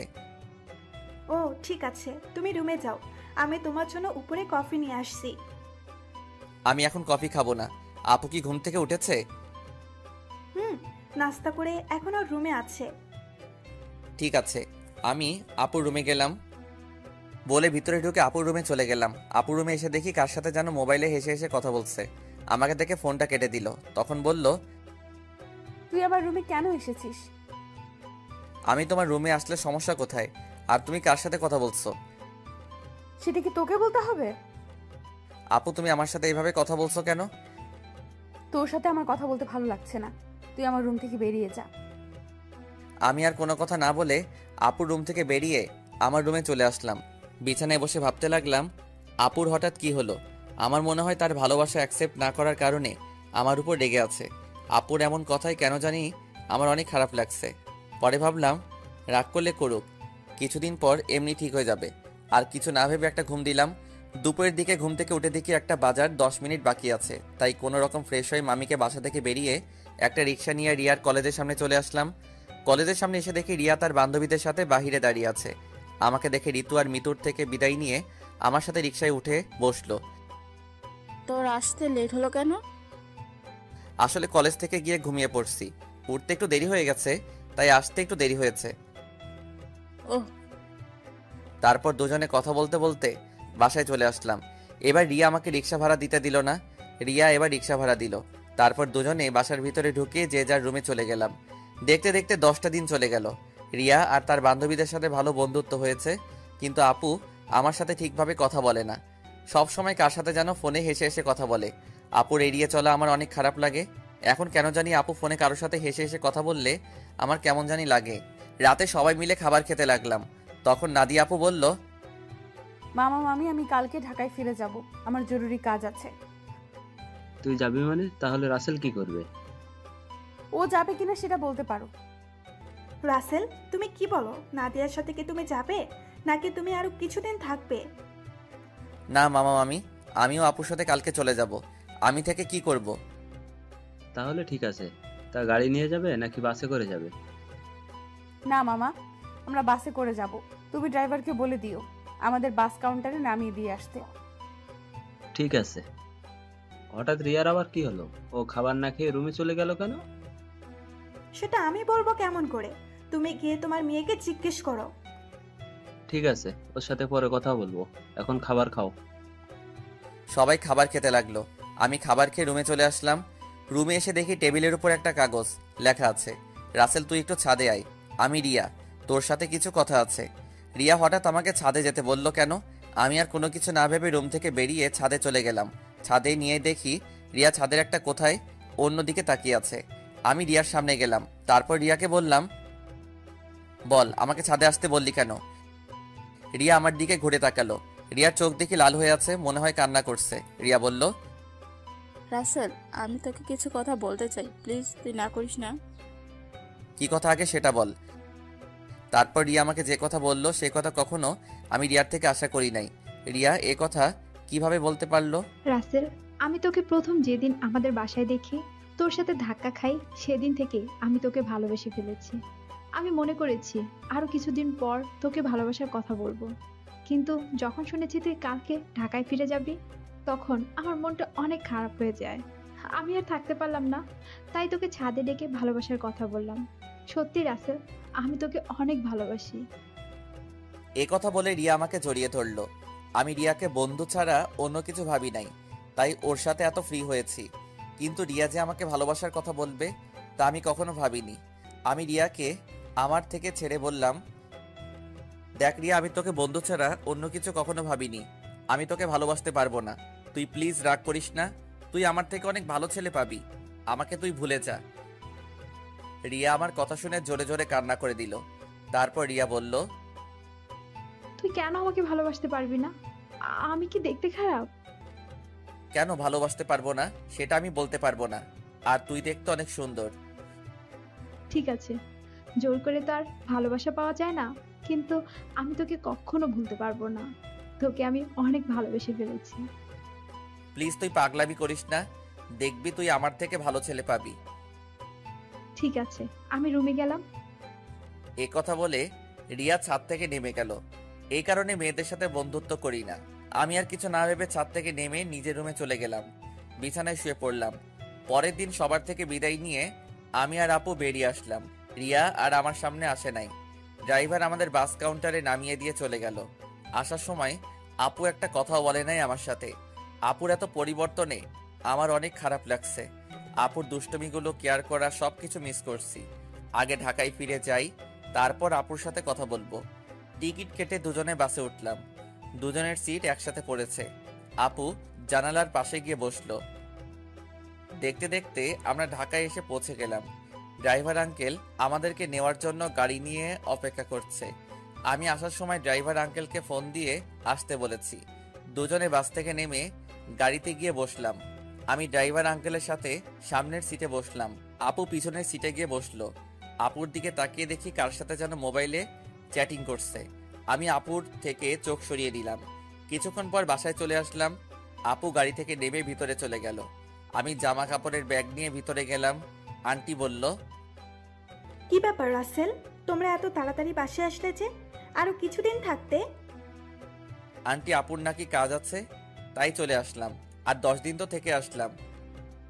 ঠিক আছে, তুমি রুমে গিয়ে ফ্রেশ হয়ে আসো, আমি টেবিলে খাবার দিচ্ছি। ঠিক আছে আন্টি। এই বলে নিজের রুমে চলে আসলাম। রুমে এসে ওয়াশরুমে ফ্রেশ হয়ে নিচে চলে আসলাম। একটা চেয়ার টেনে বসলাম। আপুকে দেখলাম না টেবিলে। তখন আমি আন্টিকে বললাম, আন্টি আপু কোথায়? আপু খাবার খাবে না? ও তো খাবার খেয়ে রুমে চলে গেছে, তুমি খেয়ে নাও। ও। আমি আর কোনো কথা না বলে খাবার খেয়ে রুমে চলে আসলাম। দেখতে দেখতে আরো 10টা দিন চলে গেল। আপুর সাথে কথা বলতে গেলে আমার সাথে কথা বলে না। এই 10টা দিন অনেক কষ্টে কেটেছে। রিয়াদের বাসায় তেমন কষ্ট পাইনি, কারণ রিয়ার সাথে দুষ্টুমি করতে করতে দিন পার হয়ে গেছে। কিন্তু এখানে তো আপুই আমার সাথে সবসময় দুষ্টুমি করত। আমি এখন বুঝতে পেরেছি আপুর সাথে কথা না বলতে পারলে আমি অচল। আপুর আগের দুষ্টুমিগুলো খুব মিস করছি। আমার মনে হয় আমিও আপুকে ভালোবেসে ফেলেছি, কিন্তু আন্টি আঙ্কেল কি আমাদেরকে মেনে নিবে? সমাজের মানুষ কি বলবে? আপুকে দেখি এখন সবসময় হাসি খুশি থাকে, তার সাথে যেন মোবাইলে সারাদিন কথা বলে। আপু কি তাহলে অন্য কাউকে ভালোবাসে? না, আমার মনের কথা আপুকে খুলে বলতে হবে। রাতে রাফিকে ফোন দিয়ে বললাম কলেজের সামনে দেখা করতে। রাফিকে বলে দেখি সে কি বলে। আমি একটা জামা গায়ে দিয়ে বাসা থেকে বেরিয়ে একটা রিক্সা নিয়ে কলেজের সামনে চলে গেলাম। কিছুক্ষণ পর দেখি রাফি বাইক নিয়ে আমার সামনে আসছে। রাফি বাইকটা সাইড করে আমার সামনে এসে বলল, কিরে, হঠাৎ জরুরি দেখা করতে বললি কেন? আসলে তোর সাথে একটা কথা আমি শেয়ার করি নাই, এখন না করেও পারছি না। কি কথা বল। তাহলে শোন। তারপর রিয়াদের বাসা এবং আপুদের বাসা থেকে সবকিছু খুলে বললাম। এখন তুই বল আমি কি করব? আঙ্কেল আন্টি যদি জানতে পারে তাহলে তো আমাকে বাসা থেকে বের করে দিবে। তখন আমি কোথায় যাব? তোর এই বন্ধু থাকতে তোর কোনো সমস্যা নেই। তুই আপুকে তোর মনের কথা খুলে বল, পরেরটা পরে দেখা যাবে। আপু কি এখন আমাকে ভালোবাসবে? আমি তো তার মনে কষ্ট দিচ্ছি। হয়তো কিছুদিন তোর সাথে অভিমান করে থাকবে, তারপরে এমনি অ্যাকসেপ্ট করে নিবে। আমার মনে হয় আপু অন্য কোনো ছেলেকে ভালোবাসে। সারাদিন দেখি কার সাথে যেন মোবাইলে হেসে হেসে কথা বলে। আগে তুই আপুকে মনের কথা খুলে বল, তারপর দেখ আপু কি বলে। যদি রাজি না হয় তারপরও তুই আপুর পিছনে লেগে থাকবি। তোকে যদি সত্যি ভালোবাসে তাহলে দেখবি তোর সাথে বেশি দিন অভিমান করে থাকবে না। তুই আপুর সব অত্যাচার সহ্য করে নিবি। ঠিক আছে, আজকে আমি আপুকে মনের কথা খুলে বলবো। আমি আর থাকতে পারছি না। এই 10টা দিন আমি অনেক কষ্ট পেয়েছি। ওকে, চল তোকে বাসায় নামিয়ে দিই। ঠিক আছে চল। আমি রাফির বাইকে করে বাসায় চলে আসলাম। রাফি আমাকে নামিয়ে দিয়ে চলে গেল। বাসার ভিতরে ঢুকে দেখি একটা গাড়ি, কিন্তু গাড়িটা তো আঙ্কেলের না। তাহলে বাসায় কারা এসেছে? আমি দরজার সামনে দাঁড়িয়ে কলিং বেল চাপ দিলাম। খালা এসে দরজা খুলে দিল। আমি ভিতরে ঢুকে দেখি আপু শাড়ি পরে মেহমানদের সামনে বসে আছে। আবার একটা ছেলে দেখি তাদের সাথে আছে। আঙ্কেল দেখি বাসায়। সবাইকে অনেক খুশি খুশি লাগছে। আমাকে দেখে আঙ্কেল বলল, রাসেল, তুমি সকালে কোথায় গিয়েছিলে? আসলে আঙ্কেল রাফির সাথে ছিলাম। ও, তা দাঁড়িয়ে আছো কেন? বসো। দেখ, নাদিয়াকে ওরা দেখতে এসেছে। তাদের নাদিয়াকে পছন্দ হয়েছে। এখন বিয়ের দিন তারিখ ঠিক করবে। নাদিয়াপুর বিয়ের কথা শুনে আমার পায়ের নিচের মাটি সরে গেল। এখনই সবার সামনে বলতে ইচ্ছে করছে, নাদিয়াপু তুমি বিয়েটা করো না। আমি তোমাকে ছাড়া থাকতে পারবো না। আমি তোমাকে অনেক ভালোবেসে ফেলেছি, কিন্তু সেটা আর বলতে পারছি না। তাদের দেখে বোঝা যাচ্ছে তারা এই বিয়েতে অনেক খুশি। সবচেয়ে বড় কথা হলো আপুকেও দেখি অনেক খুশি। তাদের এই খুশির মাঝে আমার ভালোবাসার কথা বলতে পারবো না। আমি চাই না আমার কারণে তাদের খুশি নষ্ট হয়ে যাক। আর ছেলেটা দেখতে অনেক সুন্দর, আপুর সাথে ভালো মানাবে। আমি নিজের কষ্ট চেপে রেখে তখন আমি বললাম, তাহলে তো অনেক ভালো, তোমরা যেটা ভালো মনে করো। তোর কি ছেলেকে পছন্দ হয়েছে? ওনাকে পছন্দ না হওয়ার কি আছে? দেখতে অনেক সুন্দর, আপুর সাথে ভালো মানাবে। তাহলে আমরা বিয়ের দিন তারিখ ঠিক করতে পারি। তারপর তারা বিয়ের দিন তারিখ ঠিক করলো। আগামী শুক্রবার আপুর বিয়ে। আমি আর তাদের মধ্যে না থেকে নিজের রুমে চলে আসলাম। দরজা আটকে দিয়ে অনেক কান্না করতে লাগলাম। জীবনে কোনো মেয়েকে ভালোবাসি নাই, এই প্রথম একজনকে ভালোবাসলাম, কিন্তু তাকে আর বলতে পারলাম না। বলার আগেই তার বিয়ে ঠিক হয়ে গেল। হঠাৎ আমার মোবাইলটা বেজে উঠল। দেখি রিয়া ফোন দিছে। আজকে এতদিন পরে রিয়া আজকে ফোন দিছে। চোখের পানি মুছে ফোনটা রিসিভ করলাম। কিরে, কেমন আছিস? আছি কোনো রকম। তুই কেমন আছিস? আমি আলহামদুলিল্লাহ ভালো আছি। মামা মামি তারা কেমন আছে? সবাই ভালো আছে, কিন্তু তোর কথা কেমন জানি লাগছে। কি হয়েছে তোর? আমার তো কিছুই হয়নি। তুই মনে হয় আমার থেকে কিছু লুকাচ্ছিস। বল, কি হয়েছে তোর? বলতে পারি, কিন্তু তুই আমাকে কথা দিতে হবে। তুই কাউকে কিছু বলবি না। ঠিক আছে, বলবো না। এবার বল। তাহলে শোন। রিয়াকে সবকিছু খুলে বললাম। এটা তুই কি বলছিস? আমি ফুপা ফুপির সাথে কথা বলি? না রে, তারা শুনলে অনেক কষ্ট পাবে। তারা এই বিয়েতে অনেক খুশি। তাহলে তুই কষ্ট পাচ্ছিস কেন? আমি কষ্ট পেলে কিছু হবে না। আমি চাই না আমার কারণে তাদের আশা ভরসা সব নষ্ট হয়ে যাক। তুই কি পারবি আপুকে ভুলে থাকতে? আমাকে ভুলে থাকার চেষ্টা করতে হবে। এই বিয়েতে আপুও রাজি আছে। তাহলে আপু যখন তোকে ভালোবাসার কথা বলেছে তখন রাজি হোসনি কেন? তখন তো আমি আপুকে ওই চোখে দেখি নাই, আমার বড় বোনের মতো দেখেছি। আর আঙ্কেল আন্টি এবং সমাজের কথা চিন্তা করে আপুকে মানা করে দেই। তখন যদি রাজি হতি তাহলে আজকে আর এত কষ্ট পেতে হতো না। এখন তুই কি করবি? এখন আমি আপুকে ভুলে থাকার চেষ্টা করব। আপুর বিয়ে হয়ে গেলে আঙ্কেল আন্টি একা হয়ে যাবে, তাই আমি চাই বাকিটা জীবন তাদের সাথে পার করে দিতে। ঠিক আছে, তাহলে ভালো থাকিস, আর যা কিছুই করিস চিন্তা ভাবনা করে করিস। বাই। এই বলে রিয়া ফোন কেটে দিল। আমার চোখ দিয়ে আবার পানি পড়তে শুরু করলো। কান্না করতে করতে নিচে ঘুমিয়ে গেলাম। রাতে সবাই টেবিলে বসে খাবার খেতে লাগলাম। তখন আঙ্কেল বলল, রাসেল, আমি চাই নাদিয়ার বিয়ের সবকিছু তুমি করবে। ঠিক আছে আঙ্কেল। আরে রাসেল, তোমার চোখ দুটো লাল হয়ে আছে কেন? কি হয়েছে তোমার? আসলে আন্টি চোখে কি যেন পড়েছে, তাই লাল হয়ে গেছে। চিন্তা করবেন না, এমনি ঠিক হয়ে যাবে। আমি নাদিয়া আপুর দিকে তাকিয়ে দেখি এক মনে খাবার খেয়ে যাচ্ছে। আমি তার থেকে চোখ সরিয়ে হালকা খাবার খেয়ে রুমে চলে আসলাম। রুমে এসে দেখি মোবাইলটা বাজতে আছে। হাতে নিয়ে দেখি রাফি ফোন দিছে। আমি রিসিভ করার পর রাফি বলল, কিরে, কেমন আছিস? আপুকে কি ভালোবাসার কথা বলেছিস? আমি ভালো আছি, আর আপুকে ভালোবাসার কথা বলতে পারি নাই। কেন, কি হয়েছে? আপুর বিয়ে ঠিক হয়ে গেছে, তাই আর আমার মনের কথা খুলে বলতে পারি নাই। কি বলছিস তুই? কোথায় বিয়ে ঠিক হয়েছে? ছেলের বাড়ি কোথায় সেটা বলতে পারবো না। ছেলেটা দেখতে অনেক সুন্দর। তুই আমাকে বাসার সামনে নামিয়ে দিয়ে যাওয়ার পর তারপর সব খুলে বললাম। এটা তুই কি বলছিস? তুই কি পারবি আপুকে ভুলে থাকতে? তুই একবার আঙ্কেল আন্টিকে কথাটা খুলে বল, আর না হয় আপুকে বল। না রে, আমি চাই না আমার কথা শুনে তারা কষ্ট পাক। এই বিয়েতে তারা সবাই খুশি আছে, আর নাদিয়া আপুও রাজি আছে।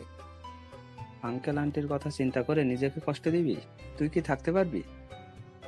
শোন, আঙ্কেল আমাকে রাস্তা থেকে তুলে এনে তাদের বাসায় ঠাঁই দিছে। তাদের মতো একটা পরিবার পেয়েছি।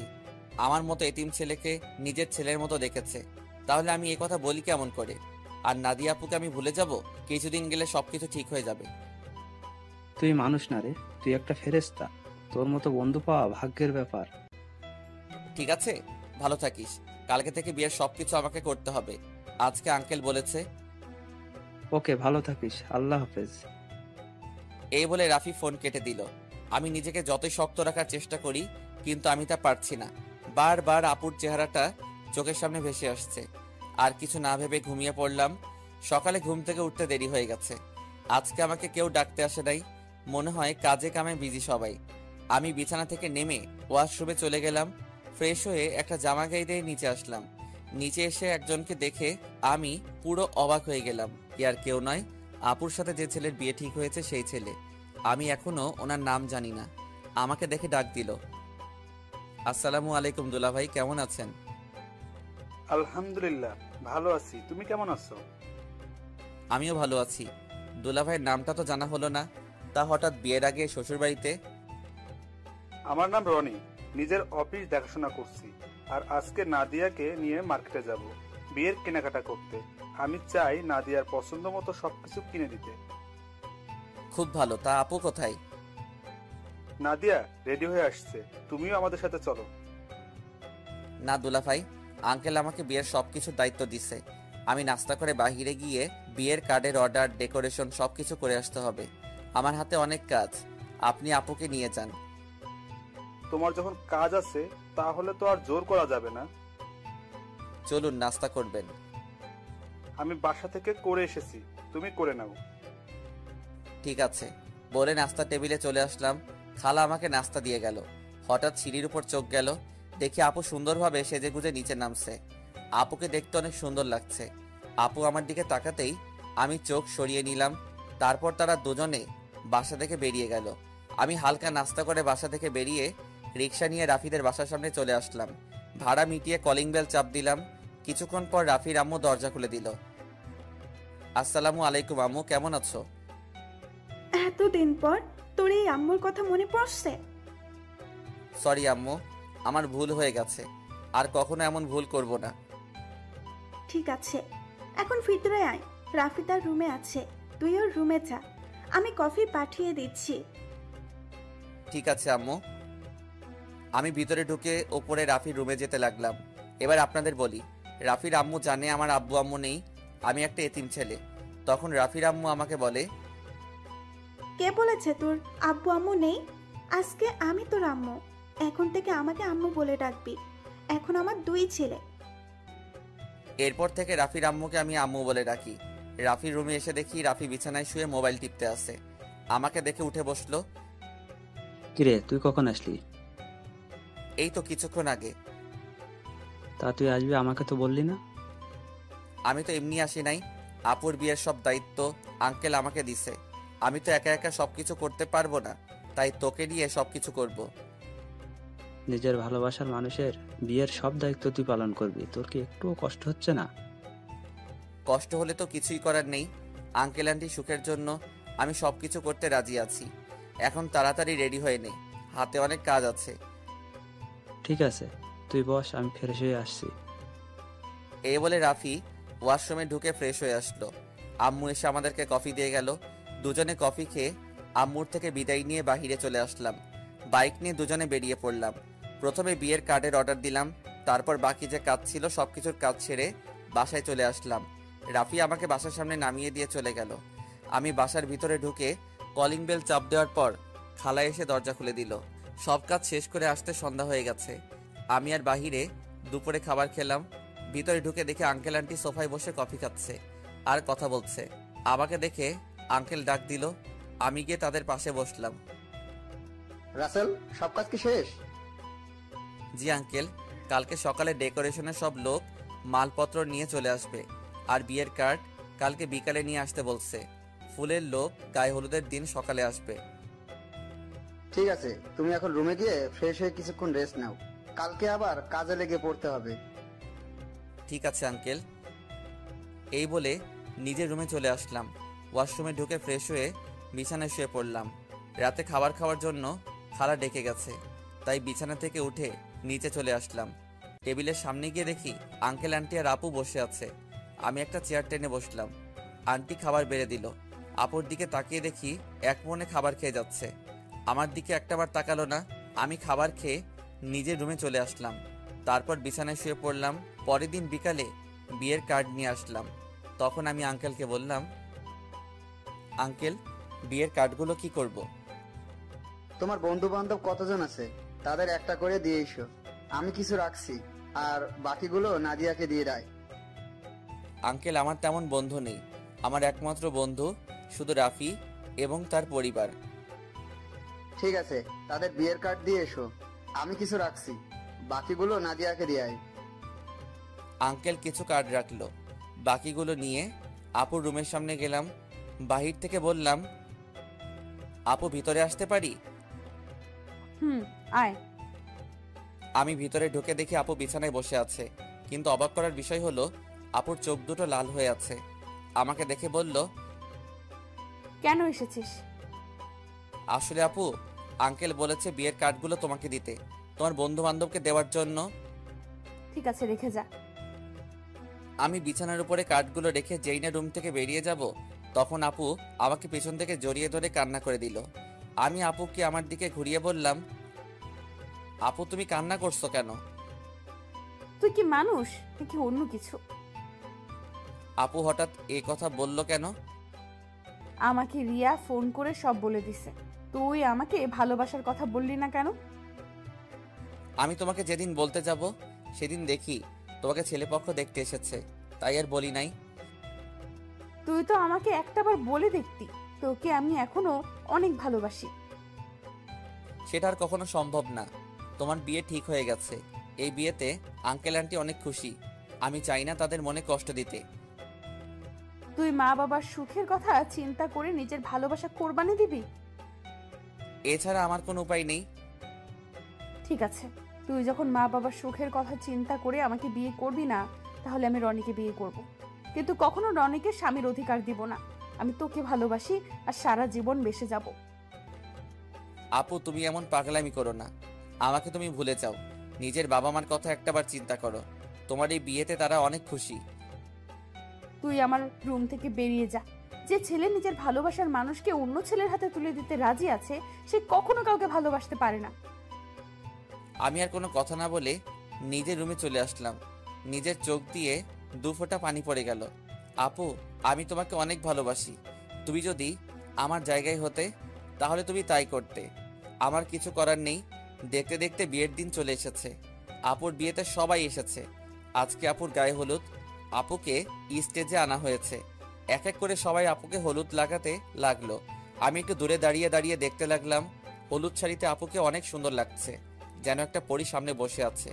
রিয়া আমার সামনে এসে বলল, কি রে, এখানে দাঁড়িয়েছিস কেন? এমনি দাঁড়িয়ে আছি। তুই কি মনে করছিস আমি কিছু বুঝি না? এখনো সময় আছে, তুই মামা মামিকে সবকিছু খুলে বল।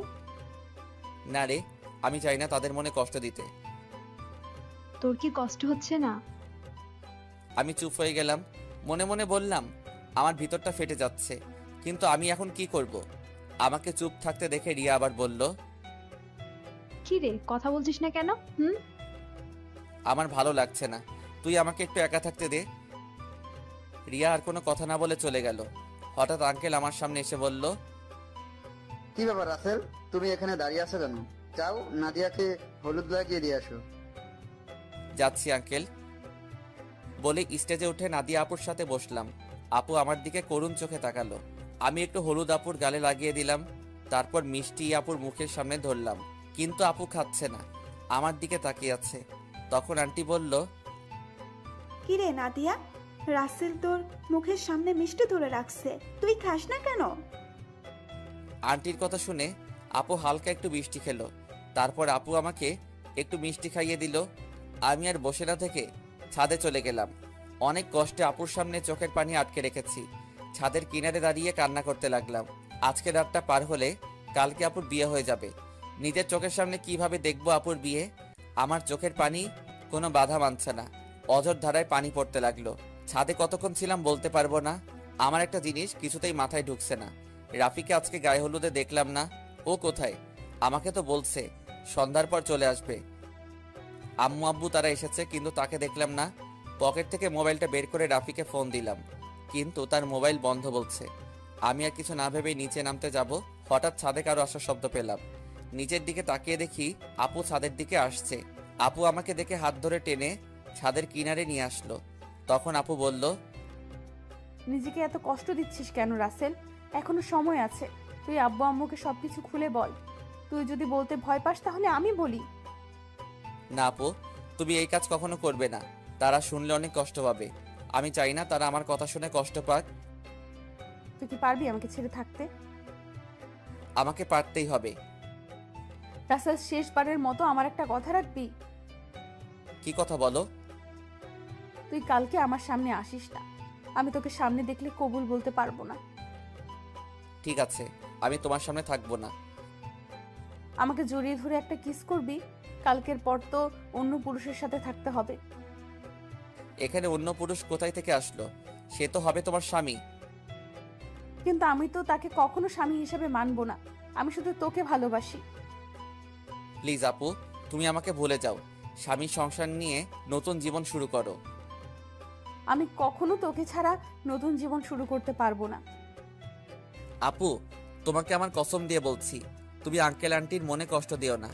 সব বাবা মা চায় তার মেয়ে যেন সুখী থাকে। ঠিক আছে, তুই যা বলছিস তাই হবে। এখন আমাকে শেষবারের মতো জড়িয়ে ধরে একটা কিস কর। তোর কাছে এটাই আমার শেষ চাওয়া। আপু, তোমাকে জড়িয়ে ধরতে পারবো, কিন্তু কিস করতে পারবো না। এটা একমাত্র তোমার স্বামীর অধিকার। ঠিক আছে, তাহলে জড়িয়ে ধর। আমি আপুকে জড়িয়ে ধরলাম। আপু শুধু চোখের পানি ফেলছে। আমাকে কিছুক্ষণ জড়িয়ে ধরে নিচে নেমে গেল। পরের দিন আমি কাজে বিজি থাকতে শুরু করলাম। সবকিছু ঠিকঠাক মতো দেখিয়ে দিতে লাগলাম। কিছুক্ষণ পর আম্মু আমার সামনে আসলো। কিরে রাসেল, তোকে গতকাল থেকে ঠিকভাবে দেখতে পাচ্ছি না, কোথায় কোথায় থাকিস? আসলে আম্মু, আপুর বিয়ের সব দায়িত্ব আমার হাতে, তাই কাজে কামে এদিক ওদিক দৌড়াতেছিলাম। তোর চোখ দুটো দেখে লাল হয়ে আছে, কি হয়েছে তোর? আমার কিছু হয়নি আম্মু, এমনি রাতে একটু ঘুম কম হয়েছে। বেশি রাতে ঘুমাইছি তো, আবার সকাল সকাল ঘুম থেকে উঠে কাজে লেগে পড়ছি। ঠিক আছে, তুই থাক, ভেতরে যাচ্ছি। ওকে আম্মু। আচ্ছা আম্মু, রাফি কোথায়? কালকে থেকে রাফিকে দেখছি না, ওর মোবাইলও বন্ধ। আমাকে তো বলছে তার কি একটা কাজ আছে, তাই সে আসতে পারবে না, কিন্তু আজকে দুপুরে চলে আসবে বলছে। মোবাইল বন্ধ কেন সেটা তো বলতে পারবো না। ও। আম্মু আর কোনো কথা না বলে চলে গেল। আমি আবার কাজে লেগে পড়লাম। দেখতে দেখতে দুলা আসার সময় হয়ে গেছে। এদিকে আমার সবকিছু ঠিকঠাক মতো হয়ে গেছে। আমি রুমে এসে ফ্রেশ হয়ে একটা পাঞ্জাবি গায়ে দিয়ে রুম থেকে বেরিয়ে যেতেই হঠাৎ রিয়া আমার রুমে আসলো। কিরে তুই হঠাৎ আমার রুমে? রাসেল, তোর অনেক কষ্ট হচ্ছে তাই না রে? আমি সব কষ্ট মাটি চাপা দিয়ে দিছি। হয়তো নাদিয়া আপু আমার কপালে ছিল না, তাই এরকম আমার সাথে হয়েছে। আমি তার জন্য দোয়া করি, সে যেন স্বামী সংসার নিয়ে সুখে থাকে। তোকে কিছু বলার ভাষা নেই আমার। তুই আসলে মানুষ না, তুই একটা ফেরেশতা। ঠিক আছে, দুলা আসার সময় হয়ে গেছে, এখন বাহিরে যেতে হবে। চল দুজনে একসাথে যাই। ঠিক আছে চল। আমি আর রিয়া রুম থেকে বেরিয়ে গেটের সামনে গেলাম। দেখি জামাই চলে এসেছে। আমি জামাইকে দেখে অন্যদিকে চলে গেলাম। সবাই জামাইকে নিয়ে ভিতরে ঢুকলো, তারপর স্টেজে নিয়ে বসালো। কিছুক্ষণ পর নাদিয়া আপুকে নিয়ে আসলো। আজকে আপুকে লাল বেনারসিতে অনেক সুন্দর লাগছে। আপুকে জামাইয়ের সাথে বসানো হলো। তারপর চারদিকে তাকাতে লাগলো, হয়তো আমাকে খুঁজতে আসে, কিন্তু আমি লুকিয়ে লুকিয়ে তাকে দেখছি। কিছুক্ষণ পর কাজী এসে বিয়ে পড়াতে লাগলো। যখন নাদিয়া আপুকে কবুল বলতে বলল, তখন আপু চুপ করে আছে। সবাই আপুকে বলছে কবুল বলার জন্য, কিন্তু আপু বলছে না। যেই না আপু সবার জোরাজোরিতে কবুল বলতে যাবে, তখন হঠাৎ রাফি কোথা থেকে এসে বলল, এই বিয়ে বন্ধ করুন। কি হয়েছে রাফি, তুমি বিয়ে বন্ধ করতে বললে কেন? আপনারা যার সাথে আপুর বিয়ে দিচ্ছেন তার সম্বন্ধে ভালো করে খোঁজ খবর নিয়েছেন? কি বলতে চাও তুমি? সবাই তো বলছে ছেলে ভালো। এই ছেলে ভালো না, ও একটা মেয়েকে বিয়ে করবে বলে তার সবকিছু কেড়ে নিয়ে গেছে। তোমার কাছে কি প্রমাণ আছে যে রনি খারাপ ছেলে? আমি জানতাম আপনারা এটাই বলবেন, তাই তো ওই মেয়েটাকে সাথে করে নিয়ে এসেছি। কোথায় আপু, সামনে এসো। রাফির কথা শুনে একটা মেয়ে সবার সামনে আসলো। মেয়েটাকে দেখে রনির চোখ বড় বড় হয়ে গেল। তখন রাফি বলল, বোন, তুমি সবার কাছে সত্যিটা খুলে বলো। আমার নাম মিম। রনির আর আমার 1 বছরের রিলেশন। সে আমাকে বিয়ে করবে বলে আমার সব কিছু কেড়ে নিয়ে গেছে। কিছুদিন আগে সে আমাকে বলে তাকে ভুলে যেতে, তার নাকি অন্য জায়গায় বিয়ে ঠিক হয়ে গেছে। আমার সাথে নাকি প্রেমের অভিনয় করছে। আমার ছেলে যে তোমার সাথে খারাপ কিছু করেছে তার কি প্রমাণ আছে? আমার মোবাইলে আমার আর রনির একসাথে ছবি আছে এবং কিছু নেগেটিভ ছবিও আছে, চাইলে দেখতে পারেন। বলে মোবাইলটা রনির বাবার হাতে দিল। তখন রনির আব্বু বলল, আমি তোমাদের দুজনের ছবি শুধু দেখেছি, আর ওগুলো দেখতে চাই না। রহমান সাহেব, আপনি আমাকে ক্ষমা করে দিন। আমি জানতাম না আমার ছেলে এতটা খারাপ। যদি জানতাম তাহলে কখনো আপনার মেয়ের জন্য বিয়ের প্রস্তাব নিয়ে আসতাম না। আমি আজকে ওদের দুজনকে বিয়ে দিব, পারলে আমাকে মাফ করে দিবেন। এই বলে রনির বাবা মিম এবং রনিকে নিয়ে তারা বাসা থেকে বেরিয়ে গেল। সবাই এখন চিন্তা করছে নাদিয়ার কি হবে। তখন আঙ্কেল বলল, এখন আমার মেয়েটার কি হবে? এখন কে ওকে বিয়ে করবে? তখন রাফি আর রিয়া আঙ্কেলের সামনে গিয়ে বলল, আঙ্কেল, আপনি কোনো চিন্তা করবেন না, আপুর বিয়ে আজকে এবং এখনই হবে। তুমি কি বলছো রাফি? আমার মেয়েকে বিয়ে করবে? আমি তোর কথা কিছুই বুঝলাম না। তুই কার কথা বলছিস? সে আর কেউ নয়, আমি রাসেলের কথা বলছি। রাসেল আর নাদিয়া আপু দুজনকে পাগলের মতো ভালোবাসে। শুধু আপনাদের সুখের কথা চিন্তা করে নিজের ভালোবাসা কোরবানি দিতে চেয়েছে। কারণ মামা, তুমি ওকে রাস্তা থেকে তুলে নিয়ে এসে বাসায় ঠাঁই দিয়েছো, তাই তোমাদের নুন খেয়ে তোমাদের মন নষ্ট করতে দিতে চাইনি। আমি আপনাদের সবকিছু খুলে বলি। তারপর সবকিছু খুলে বললাম। আঙ্কেল রাফির কথা শুনে আমার সামনে সে ঠাস করে একটা থাপ্পড় মেরে বলতে লাগলো, নিজেকে খুব মহান মনে করছিস তাই না? তোকে আমি বাইরের ছেলে মনে করেছি। তুই কেন এমন করছিস? আমি তোমাদের সাথে প্রতারণা করতে পারবো না। আমি আপনাদের দুজনকে সবসময় নিজের মা বাবার মতো দেখে এসেছি। আপনি একটা এতিম ছেলেকে ঠাঁই দিয়ে নতুন জীবন দিয়েছেন। আমি কি করে আপনাদের মনে কষ্ট দেই? আরে, আমি তোকে কখনো অন্যভাবে দেখিনি। আমি তোকে নিজের ছেলের মতো জানি। তুই আমাদের কাছে একটা বার বলে দেখতি, আমি কখনো মানা করতাম না। এটা শুনে আমি আরো খুশি হয়েছি। আচ্ছা, তোর কথা বাদ দিলাম। নাদিয়া তো আমাদের খুলে বলতে পারতি। আমি তোমাদের সবকিছু খুলে বলতে চেয়েছি, কিন্তু রাসেল আমাকে মানা করেছে, আবার আমাকে কসম দিছে। ঠিক আছে, এখন সব বাদ। এখন রাফি, তুমি রাসেলকে তৈরি করে নিয়ে আসো। ঠিক আছে আঙ্কেল। এই বলে রাফি আমাকে নিয়ে উপরে চলে আসলো। আমি সাথে সাথে রাফিকে জড়িয়ে ধরে কান্না করে দিলাম। তারপর বললাম, কিরে কেমনে কি? আমার পাঠক পাঠিকারা তো কিছুই বুঝতে পারছে না, একটু সবাইকে খুলে বলো। ঠিক আছে বলছি। আমি গতকাল দুপুরে মার্কেটে যাচ্ছিলাম আপুর বিয়ের উপহার কিনতে। তখন হঠাৎ দেখি একটা মেয়ে রনির মতো একটা ছেলের সাথে কথা বলছে। হঠাৎ ছেলেটা মেয়েটাকে ঠাস করে 2টা থাপ্পড় মেরে চলে যায়। ছেলেটা যে সময় গাড়িতে উঠবে তখন তার চেহারা দেখে অবাক হয়ে যায়, কারণ সে ছিল রনি ভাই। আমি আর দাঁড়িয়ে না থেকে মেয়েটার কাছে গেলাম। তখন তাকে জিজ্ঞেস করি, ওই ছেলেটার সাথে তোমার কি সম্পর্ক? তারপর মেয়েটি সব খুলে বলে। কি বলেছে আপনারা তো সব জানেন। তুই মিমের সব কথা শুনে কি বলছিস? আমি ওর কথা শুনে তাকে নিয়ে বাসায় চলে আসলাম। আব্বু আম্মুকে বললাম, আমার বন্ধু, তোমরা সবাই বিয়ে বাড়িতে চলে যাও, আমি বিয়ের দিন যাব। আমার বন্ধুর সাথে আমার কিছু কাজ আছে। আব্বু আম্মু পরে কিছু বলে নাই? মানে একটা মেয়ের সাথে তোর কি কাজ? তুই তো জানিস আব্বু আম্মু আমাকে অনেক বিশ্বাস করে, তার ছেলে কখনো খারাপ কাজ করবে না। আব্বু আম্মু চলে আসার পর কোনো রকম রাতটা কাটিয়ে পরের দিন বিয়ে বাড়িতে নিয়ে আসলাম। আমি সবার সামনে রনির মুখোশ খুলে দেওয়ার জন্য বিয়ের দিন মিমকে নিয়ে আসি।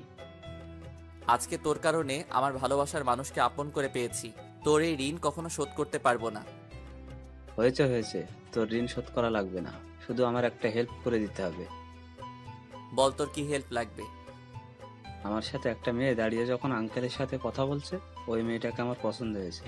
ওর সাথে আমার লাইনটা ক্লিয়ার করে দিবি। তার মানে তুই রিয়ার কথা বলছিস? আরে তোকে তো ওর কথা বলছি। মানে আমি তো কিছুই বুঝতে পারছি না। তোকে বলছি না, আমাকে আপুর মামাতো বোন রিয়া প্রপোজ করছে, এই সেই মেয়ে। কি?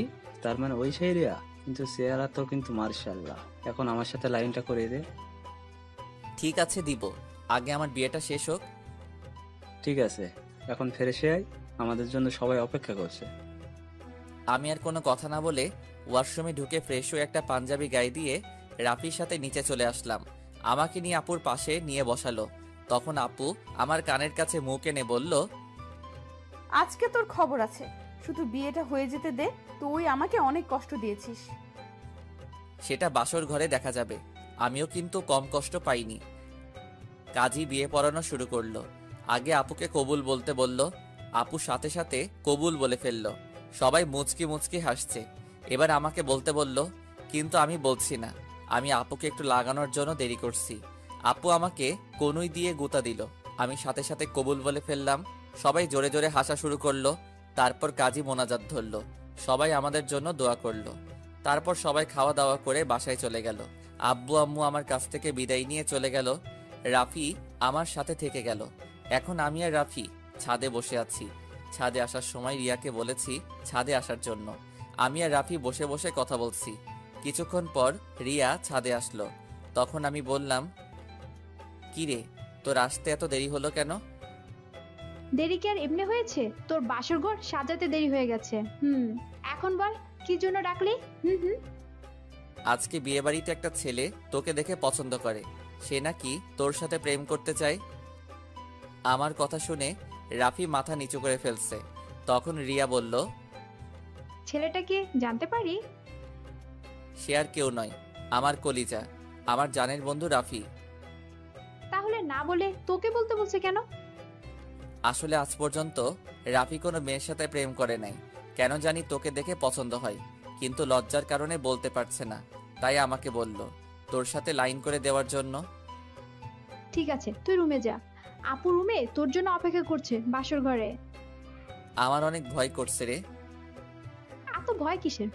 বিড়ালটা ঠিক মতো মারিস। ওই এই বিড়াল আবার কোথায় থেকে আসলো? সেটা বাসর ঘরে গেলে আপু তোকে দেখিয়ে দিবে। এখন তুই যা, আমি ওর সাথে কথা বলবো। আচ্ছা ঠিক আছে যাচ্ছি। আমার বন্ধুর যেন কিছু না হয়, তাহলে কিন্তু তোর মাথা ফাটিয়ে ফেলবো। ওই আমার জামাইয়ের সাথে আর আমি যেটাই করি তোর সমস্যা কি? কি তার মানে তুই রাজি? আরে ওকে তো প্রথম দেখে আমি প্রেমে পড়ে গেছি, এখানে রাজি হওয়ার কি আছে? তুই বাসর ঘরে যা, আমি আমার জানের সাথে একটু রোমান্স করি। তাহলে তোরা থাক, আমি গেলাম। আমি আর কোনো কথা না বলে বাসর ঘরের সামনে চলে আসলাম। দোয়া দরুদ পরে আস্তে আস্তে রুমে ঢুকলাম। তারপর দরজা বন্ধ করে দিলাম। দরজা বন্ধ করে বিছানার দিকে তাকিয়ে যেটা দেখলাম সেটা দেখে আমি পুরো অবাক হয়ে গেলাম। দেখি নাদিয়া আপু একটা লাঠি নিয়ে বিছানায় বসে আছে। আমি আপুর সামনে গেলাম। তখন আমি বললাম, আপু তুমি লাঠি নিয়ে বসে আছো কেন? ঠাস করে একটা বাড়ি মেরে দিল। তখন আমি বললাম, তুমি আমাকে মারলে কেন? প্রথমে আপু বললি কেন? আপুকে আপু বলবো না তো কি বলবো? আবার ঠাস করে আরেকটা বাড়ি মারলো। তখন নাদিয়া বলল, আর একবার যদি আপু বলে ডাকিস তাহলে তোর মাথা ফাটিয়ে দেব। এখন থেকে আমার নাম এবং তুমি করে বলবি। তুমি করে তো সব সময় বলি, কিন্তু নাম ধরে কিভাবে বলবো? তুমি তো আমার থেকে বড়। কারণ এখন আমি তোর স্ত্রী, আমাকে নাম ধরে ডাকবি। ঠিক আছে, এখন থেকে নাম ধরে ডাকবো। তো এতক্ষণ কোথায় ছিলি? তোর আসতে এত লেট হলো কেন? আগে বলো, তুমি আমাকে তুই করে বলছো কেন? আমি তোমার স্বামী, আমাকে তুমি করে বলবে। ঠিক আছে বলবো, এখন বল আসতে দেরি হলো কেন? তাহলে শোনো। তারপর রাফি আর রিয়ার কথা খুলে বললাম। সেটা তো খুশির খবর। আজকে রাফির জন্য তোমাকে আমি আপন করে পেয়েছি। ও না থাকলে এতক্ষণ আমাকে বাসর ঘরে রনি থাকতো। ঠিকই বলেছো, ওর মতো বন্ধু পাওয়া ভাগ্যের ব্যাপার। ঠিক আছে, এখন উঁচু করে আসো, 2 রাকাত নফল নামাজ আদায় করতে হবে। করব, আগে আমাকে একটা কথার উত্তর দাও। বিয়ের আগে তোমাকে দেখছি সব সময় কার সাথে যেন হেসে হেসে কথা বলতে। তুমি কার সাথে কথা বলতে? নাদিয়া আমার কথা শুনে হাসতে হাসতে বলল, আরে পাগল, এটা আমি অভিনয় করছি। আমি তোমার সামনে মোবাইল নিয়ে অন্য ছেলের সাথে কথা বলার অভিনয় করছি এবং তোমাকে এড়িয়ে চলছি। তুই এগুলো সহ্য করতে না পেরে যেন আমাকে ভালোবাসার কথা বলিস, কিন্তু হাদারাম, তুমি আমাকে কখনোই বলো নাই। কিছুদিন পর যখন তোমার রিয়াকশন দেখলাম না, তারপর ওই ছেলেকে বিয়ে করতে রাজি হয়ে যাই। তারপর কি হলো তুমি তো জানো। আমারটার কি শুনবে? সব তো তুমি জানতে পেরেছো। এখন চলো দুজনে অজু করে আসি। ঠিক আছে চলো। আমি আর নাদিয়া ওয়াশরুমে ঢুকে অজু করে 2 রাকাত নফল নামাজ আদায় করে খাটে গিয়ে বসলাম। তখন নাদিয়া বলল, আজকে তোমার ভালোবাসা দিয়ে আমার সব কষ্ট দূর করে দাও। তোমার কষ্ট দূর করলে আমার কষ্টগুলো দূর করবে কে? আমিও তোমার সব কষ্ট দূর করে দেব ভালোবাসা দিয়ে। ঠিক আছে, তাহলে মিশনে নেমে পড়ি। আমার তো আর সহ্য হচ্ছে না। বাবা, আমার সিনিয়র জামাইয়ের দেখি সহ্য হচ্ছে না। আসো। তারপর আর কি, নাদিয়ার উপর ঝাঁপিয়ে পড়লাম। নাদিয়ার ঠোঁট দুটো নিজের আয়ত্তে নিয়ে আসলাম।